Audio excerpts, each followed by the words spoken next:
그 콩가루 집안이랑은 결혼 못해요. 우리 아들한테 무슨 짓을 하려고 그래요? 상견례 자리에서 이 말을 들었을 때 내 머릿속에서는 이미 수천 번의 복수 시나리오가 그려지고 있었다. 그날의 기억은 지금도 생생하게 남아있다. 다시는 그런 말을 듣지 않겠다고 다짐했었지. 우리 집은 흔히 말하는 정상 가족과는 조금 달랐다. 할머니, 고모, 나, 그리고 남동생 진영이 함께 사는 가족이었으니까. 부모님은 내가 10살, 진영이가 8살 때 교통사고로 하늘나라로 가셨다. 그때부터 우리를 키워주신 분들이 바로 할머니와 고모였다. 처음엔 이런 가족 구성이 마냥 이상하게 느껴지지 않았다. 할머니가 아침에 차려주는 밥상, 고모가 퇴근 후 들고 오는 간식들, 그리고 함께 모여 웃고 떠드는 저녁 시간. 이 모든 것이 우리 가족의 일상이었으니까. 지수야, 너 오늘 왜 이렇게 늦게 왔어? 학교에서 무슨 일 있었니? 중학교 2학년 때였다. 평소보다 1시간 늦게 집에 들어서자 할머니가 걱정스러운 눈빛으로 물었다. 그날 나는 처음으로 우리 집이 다르다는 것을 뼈저리게 느꼈다. 할머니, 우리 집은 왜 부모님이 안 계세요? 왜 고모랑 할머니랑 같이 살아요? 할머니의 얼굴이 순간 굳어졌다. 그리고 천천히 내 어깨를 감싸 안으며 말씀하셨다. 지수야, 내 부모님은 하늘나라에 가셨지만 할머니와 고모가 있잖니. 우리가 내 가족이야. 그 말이 전부였다. 그날 이후로도 학교에서 특이한 가족이라고 수군거리는 친구들의 시선이 계속됐지만 난 더 이상 신경 쓰지 않기로 했다. 할머니와 고모가 우리를 얼마나 사랑하는지 알았으니까. 할머니는 매일 아침 일찍 일어나 우리의 아침 식사를 준비하셨다. 영어로 된 책을 읽으시며 혼자 중얼거리시는 모습도 자주 보였다. 고모는 병원에서 늦게까지 일하시고도 항상 웃는 얼굴로 집에 돌아오셨다. 할머니, 내일 참관 수업이라 학부모님이 오셔야 한대요. 초등학교 시절 이런 말을 꺼낼 때마다 친구들은 엄마나 아빠가 올 거지. 할머니가 왜 와? 라는 눈빛을 보냈다. 하지만 할머니는 한 번도 빠짐없이 참석하셨고 선생님과 나누는 대화에서 항상 당당하셨다. 우리 집, 그리고 우리 가족은 남들과 달랐다. 하지만 그 안에 담긴 사랑만큼은 어느 가정보다 뜨겁고 깊었다. 그걸 깨닫는 데는 시간이 조금 걸렸지만 지금 나는 우리 가족이 세상에서 가장 특별하다고 생각한다. 누가 보면 그저 평범한 할머니와 고모로 보일 뿐이었다. 하지만 우리 가족에겐 남들이 모르는 비밀이 있었다. 그건 바로 할머니와 고모의 진짜 정체였다. 할머니는 우아하고 세련된 모습으로 항상 등을 똑바로 세우고 걸으셨다. 가끔 할머니 방에 들어가면 외국어로 된 두꺼운 서류들이 책상 위에 쌓여 있곤 했다. 어린 마음에 궁금해서 물어본 적이 있다. 할머니, 이 종이들은 뭐예요? 할머니는 살짝 미소를 지으시며 대답하셨다. 옛날 할머니가 일했던 자료들이란다. 지금은 그냥 가끔 검토해주는 정도지. 그게 전부였다. 할머니는 자신의 이야기를 많이 하지 않으셨다. 하지만 우연히 알게 된 사실은 충격적이었다. 중학교 3학년 때였다. 친구 집에 놀러 갔다가 벽에 걸린 사진 한 장을 보게 되었다. 이 사람. 우리 할머니 아니야? 화려한 정장을 입고 외국 사람들과 함께 찍힌 사진 속에서 할머니가 환하게 웃고 계셨다. 친구 어머니가 놀란 눈으로 나를 바라봤다. 박영자 변호사님이 너희 할머니셨어? 그분은 국제법 분야에서 한국을 대표하는 변호사셨는데 그날 이후로 할머니를 새롭게 보기 시작했다. 알고 보니 할머니는 국제법 전문 변호사로 세계적인 명성을 떨치셨던 분이었다. 은퇴 후에는 가끔 특별한 사건에만 자문을 해주신다고 했다. 고모 이야기는 더 놀라웠다. 평소 조용하고 차분한 성격의 고모는 병원에서 일한다는 것 외에는 자신의 직업에 대해 많이 말씀하지 않으셨다. 그런데 어느 날 동네 약국에서 약을 사다가 우연히 들은 대화가 있었다. 김은채 선생님 진료를 받으려면 최소 석 달은 기다려야 한다더라. 그럼 대한민국 최고의 심장외과 의사인데 그 정도는 당연하지. 뒤돌아보니 두 중년 여성이 이야기를 나누고 있었다. 김은채라는 이름이 특이한 데다가 고모가 심장 관련 의사라는 건 알고 있었기에 틀림없이 우리 고모 이야기였다. 집에 와서 고모에게 그 사실을 물어봤더니 고모는 담담하게 대답하셨다. 그냥 환자들 치료하는 평범한 의사일 뿐이야. 특별할 것 없어. 하지만 고모의 휴대전화는 끊임없이 울렸고 가끔은 밤중에도 응급수술이 있다며 뛰쳐나가셨다. 그게 평범한 의사의 모습은 아니었다. 고모는 왜 자신의 명성을 숨기는지 물었을 때 이렇게 말씀하셨다. 의사 신분을 먼저 밝히면 사람들 태도가 달라져. 진짜 나를 보는 게 아니라 내 직업만 보게 되지. 난 그게 싫어서 그래. 그날 이후로 할머니와 고모를 보는 내 시선이 달라졌다. 남들이 알지 못하는 대단한 두 분이 우리를 키워주고 계셨던 것이다. 하지만 그분들은 자신의 능력이나 명성을 내세우기보다는 그저 우리의 할머니와 고모로 살아가길 선택하셨다. 오늘 너희 할머니 학교에 오신다면서? 교장실에서 뭐 한대? 중학교 1학년 때 일이다. 친구가 호기심 어린 눈빛으로 물어왔다. 할머니가 학교에 오신다는 소식이 왜 퍼졌는지 모르겠지만 그날 할머니는 교장 선생님과 면담이 있다고 하셨다. 몰라. 그냥 상담하러 오시는 거 아닐까? 하지만 그날 오후 나는 충격적인 광경을 목격했다.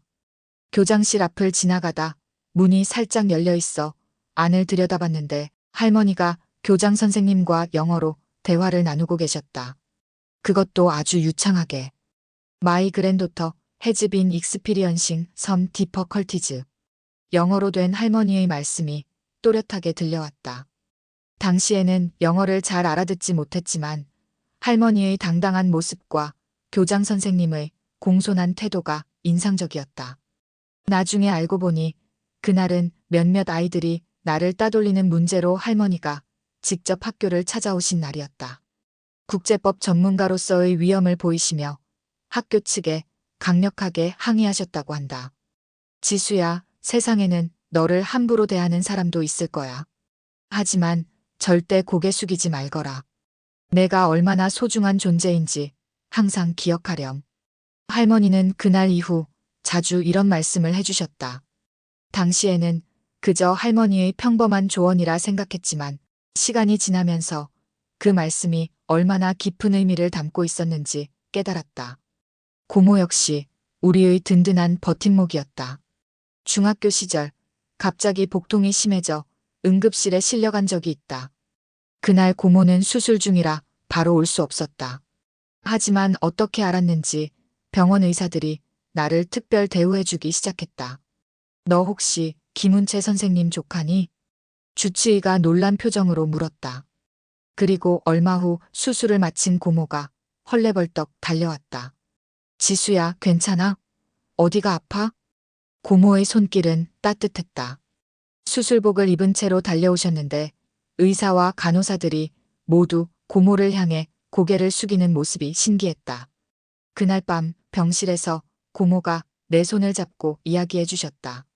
내 부모님이 떠나시던 날 내가 같은 병원에 있었어. 오빠와 새언니가 응급실로 실려왔을 때 다른 의사 선생님들이 수술을 했지만 결국 살리지 못했어.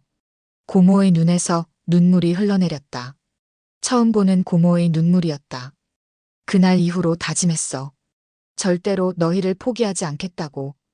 비록 부모님은 못 되지만 내가 너희의 보호자가 되어주겠다고. 그제야 이해했다. 왜 고모가 자신의 명성을 숨기고 왜 할머니가 은퇴 후에도 법률 자문을 계속하는지. 그것은 모두 우리 남매를 지키기 위한 선택이었다. 부모님의 빈자리를 채우기 위해 할머니와 고모는 자신들의 삶을 내어주셨다. 그분들은 단순한 보호자가 아니었다. 나의 수호천사였다. 드디어 상견례 날이 왔다. 준호의 부모님을 처음 만나는 날이라 아침부터 긴장됐다. 고모는 내게 비싼 원피스를 선물해 주셨고 할머니는 예의에 관한 조언을 잊지 않으셨다. 첫인상이 중요하지. 하지만 내 모습 그대로 보여주는 게 가장 좋아.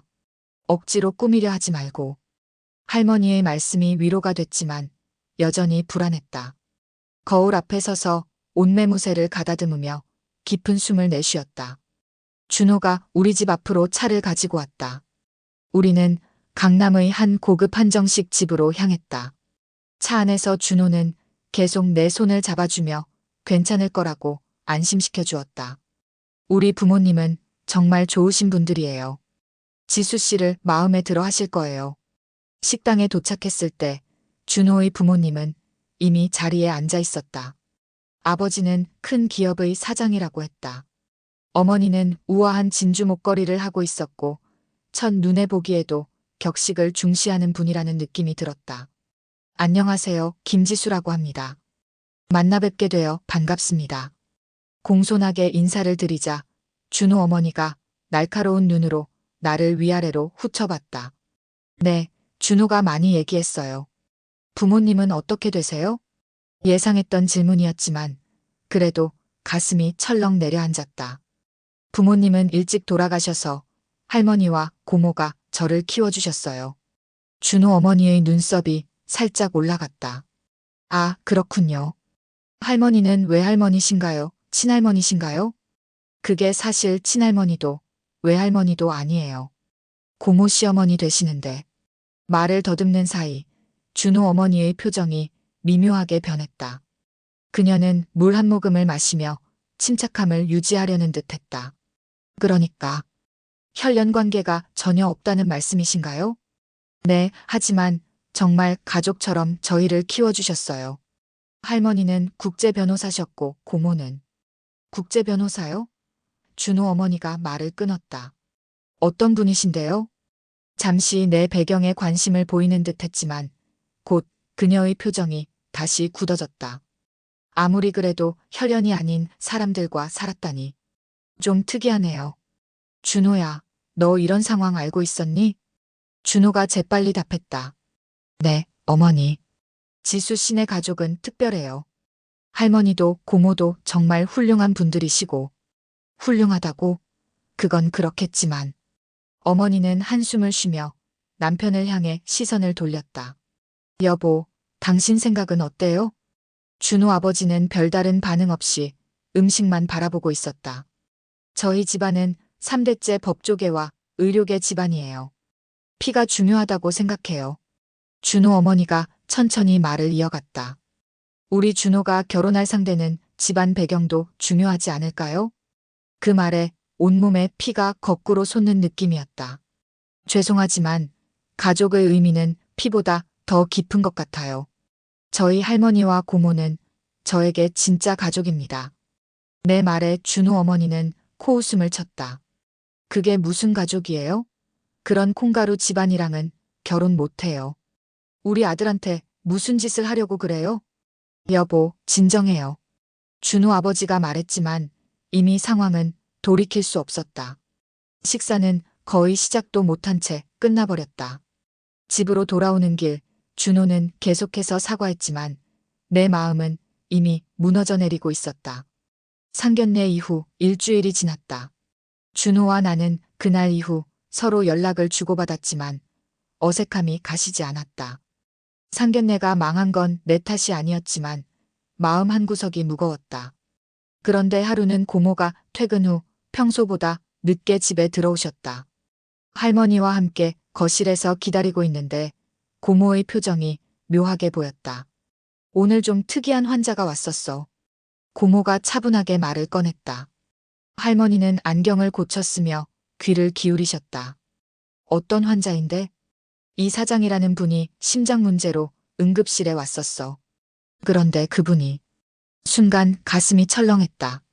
이 사장이라면 혹시 이준호 아버지세요? 고모는 고개를 끄덕였다. 그래. 알고 보니 준호 아버지셨어. 그분이 내 이름을 보더니 놀라시더라고. 혹시 김지수 고모님이세요? 라고 물으시더라. 놀라움에 말을 잇지 못했다. 준호 아버지가 고모를 알아보다니. 그래서 무슨 일이 있었어? 할머니가 차분하게 물으셨다. 응급처치 후에 그분이 나를 따로 불러서 상견례 날 있었던 일에 대해 사과하시더라. 아내가 너무 무례했다고. 고모의 말이 이어졌다. 그런데 재미있는 건 그분이 내 이름을 검색해 보셨대. 대한민국 최고의 심장외과 의사라는 기사를 보고 놀라셨다는 거야. 갑자기 상황이 재밌게 돌아가기 시작했다. 그뿐만 아니라 할머니 이름도 검색해 보셨대. 국제법 분야에서 유명한 박영자 변호사가 우리 할머니인 걸 알고 더 놀라셨다고 하더라.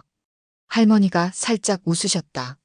사람들은 항상 겉모습만 보고 판단하지. 우리 가족이 특별하다는 건 우리가 더 잘 알잖니. 다음 날 준호에게서 전화가 왔다. 지수 씨, 미안해요. 어제 아버지가 갑자기 아프셔서. 근데 이상한 일이 있었어요. 지수 씨 고모님이. 알아요. 고모가 다 얘기해줬어요. 잠시 정적이 흘렀다. 아버지가 집에 오셔서 어머니한테 다 말씀하셨어요. 지수 씨 고모님이 어떤 분인지, 할머니도 대단한 분이라고요. 어머니가 완전히 당황하셨죠. 준호의 목소리에서 웃음기가 느껴졌다. 어머니가 지수 씨한테 직접 사과하고 싶다고 하세요. 다시 한번 만날 수 있을까요? 솔직히 마음이 복잡했다. 콩가루 집안이라고 모욕한 사람을 다시 만나고 싶지 않았다. 하지만 준호를 생각하면 거절하기도 어려웠다. 고민해 볼게요. 전화를 끊고 할머니와 고모에게 상황을 설명했다. 예상과 달리 할머니가 의외의 제안을 하셨다. 우리 집으로 초대하지 그래. 내가 어떤 콩가루 집안에서 자랐는지 직접 보여주는 게 좋겠구나. 고모도 동의했다. 그래, 그게 좋겠다. 우리 집에서 제대로 된 상견례를 해보자. 그렇게 두 번째 상견례가 준비되었다. 이번에는 우리 집에서 우리의 방식대로 진행하기로 했다. 내심 통쾌한 마음이 들었다. 어떤 표정으로 우리 집에 오실지 궁금했다. 우리 집으로 준호 부모님을 초대한 날은 유난히 맑은 토요일이었다. 할머니는 아침부터 분주하게 움직이셨다. 평소에는 잘 꺼내지 않던 고급 도자기 식기 세트도 꺼내셨다. 고모는 병원 일정을 조정해 일찍 들어오셨고 정성스럽게 요리를 준비하셨다. 너무 긴장하지 마. 우리 집은 우리 집답게 맞이하면 돼. 고모의 말에 고개를 끄덕였지만 내심 떨리는 마음을 감출 수 없었다. 이번 만남이 어떻게 흘러갈지, 준호 어머니가 어떤 태도로 오실지 걱정됐다. 오후 4시 초인종이 울렸다. 문을 열자 준호가 먼저 보였고 그 뒤로 부모님이 서 계셨다. 놀랍게도 준호 어머니는 지난번과 달리 화려한 장신구 없이 단정한 차림이었다. 그리고 무엇보다 표정이 달랐다. 지난번의 오만한 눈빛은 온데간데였고 조금은 긴장한 듯한 모습이었다. 안녕하세요, 들어오세요. 할머니가 우아하게 손님들을 맞이하셨다. 준호 어머니는 할머니를 보자 순간 동공이 커지는 것이 보였다. 아마도 박영자 변호사의 위엄이 느껴졌을 것이다. 초대해 주셔서 감사합니다. 이렇게 귀한 분을 뵙게 되다니. 준호 어머니의 말투가 완전히 달라져 있었다. 거실로 안내하자 집 안 분위기를 둘러보며 감탄하는 모습이었다. 할머니의 서재에 꽂힌 두꺼운 법률 서적들과 외국어 책들, 벽에 걸린 국제회의 사진들이 눈에 들어왔을 것이다. 고모는 부엌에서 차를 준비해 나오셨다. 준호 아버지가 반가운 얼굴로 일어났다. 김 선생님, 지난번 응급실에서 정말 감사했습니다. 덕분에 빨리 회복할 수 있었어요. 고모는 미소를 지으며 겸손하게 대답하셨다. 제 일을 한 것뿐입니다. 지금은 어떠세요? 네, 많이 좋아졌습니다. 앞으로 선생님 말씀 잘 따르겠습니다. 준호 어머니는 고모를 보며 말을 이었다. 선생님 이름은 알고 있었지만 직접 뵙게 될 줄은 몰랐네요. 저희 시어머니도 선생님 수술을 받고 새 삶을 얻었다고 항상 말씀하셨어요. 상황이 너무 달라져서 어리둥절했다. 같은 사람이 맞나 싶을 정도였다. 잠시 후 식사 자리에 앉았을 때 준호 어머니가 드디어 입을 열었다. 지수 씨, 지난번 일 정말 사과드려요. 제가 너무 무례했어요. 단지 가족 구성이 특별하다는 이유로 선을 넘는 말을 했네요. 준호 아버지도 고개를 숙였다. 저희가 정말 신뢰를 많이 했습니다. 특히 아내가. 할머니가 차분하게 말씀하셨다. 괜찮습니다. 우리 가족이 일반적이지 않다는 건 인정해요. 하지만 가족의 의미는 형태가 아니라 서로를 얼마나 아끼고 지지하느냐에 있다고 생각합니다. 준호 어머니가 고개를 끄덕였다. 맞습니다. 제가 너무 편협했어요. 사실 우리 집안도 완벽하진 않아요. 저희 어머니도 저를 혼자 키우셨거든요. 그런데도 제가 그런 말을 하다니 놀라웠다. 준호 어머니도 한부모 가정에서 자랐다니.